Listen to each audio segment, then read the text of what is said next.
The wedding was beautiful. Gold decorations filled the hall. Laughter echoed everywhere. Cameras flashed as Daniel, a successful young businessman, held his bride's hand with pride. Amara looked stunning in her white dress, smiling like a woman who believed she had finally entered her happy ending. But across the hall, one face remained cold. Mrs. E's. Daniel's mother. While everyone clapped and celebrated, she sat still, her lips tight, her eyes fixed on Amara like she was a mistake nobody else had noticed. As the couple walked over to greet her, Daniel smiled. "Mama, your daughter-in-law is here." Amara bent slightly in respect. "Good evening, Mama." Mrs. E's looked her up and down. "So this is the girl." The smile on Amara's face faded a little. Daniel laughed awkwardly. "Mama." Mrs. E's forced a smile that never reached her eyes. "You look fine." But the way she said it sounded like an insult. From that day, Amara knew this marriage would not be easy. The first month in Daniel's family house was like walking on broken glass. Daniel was rich, kind, and always busy with work. He gave Amara everything she needed: money, comfort, attention whenever he was around. But his mother gave her something else. Bitterness. Every morning, Mrs. E's found something to complain about. "Why are you waking up by 6 o'clock? A good wife wakes up before everyone. This soup is too salty. Didn't your mother teach you cooking? Why are you sitting like that? You're in a rich man's house now. Behave properly." Amara kept quiet. She swallowed every insult because of peace. She told herself, she will change. She's just protective of her son. But Mrs. E's only got worse.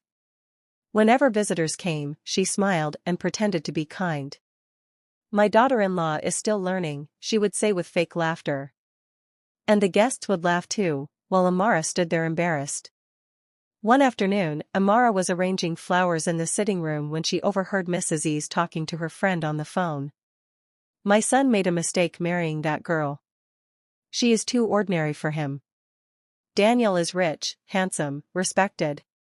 Women from big families wanted him. But he chose that one." Amara froze. Her hands trembled. "That one?"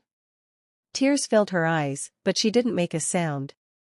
She quietly went back to the bedroom and cried into her pillow. That night, Daniel came home and found her quiet. "What's wrong?" he asked. "Nothing." "Amara." She forced a smile. "I'm fine." She didn't want to come between mother and son. So she kept carrying the pain alone. Weeks turned into months. Mrs. E's began crossing bigger lines. She entered Amara's room without knocking. She inspected her wardrobe. She complained about how Amara spent Daniel's money, even though Daniel himself bought most of the things. One day, she gathered some family members in the sitting room and called Amara. When Amara came out, confused, Mrs. E's folded her arms. "I want to ask you in front of witnesses. What exactly did you use to tie my son down?" The room went silent. Amara blinked.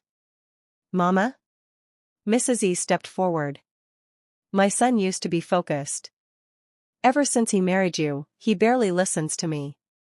So tell us, what charm did you use?" One aunt gasped. Another looked away. Amara's lips shook. "I did not use anything. I love your son, and he loves me." Mrs. E laughed harshly. "Love? Don't insult us. Women like you know how to trap rich men." Amara looked around the room, hoping someone would defend her. Nobody did. With tears running down her face, she turned and ran to her room. That evening, Daniel came back and sensed tension immediately. He met his wife crying. "What happened?" Amara hesitated, then finally broke. She told him everything. Everything. The insults. The mocking. The humiliation. The accusations. Daniel's face slowly hardened as she spoke. When she finished, he stood up without saying a word and walked straight to his mother's room. Mrs. Ease was sitting on the bed, pressing her phone. Daniel's voice was calm, but dangerous.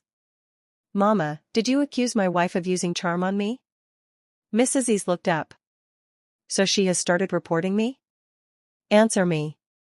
"I only said what everyone is thinking." Daniel stared at her in disbelief. "Everyone? Or you?" Mrs. East stood up. "Daniel, I am your mother. I know the kind of woman fit for you, and this girl is not one of them." Daniel's jaw tightened. "You don't have to like my wife. But you will respect her.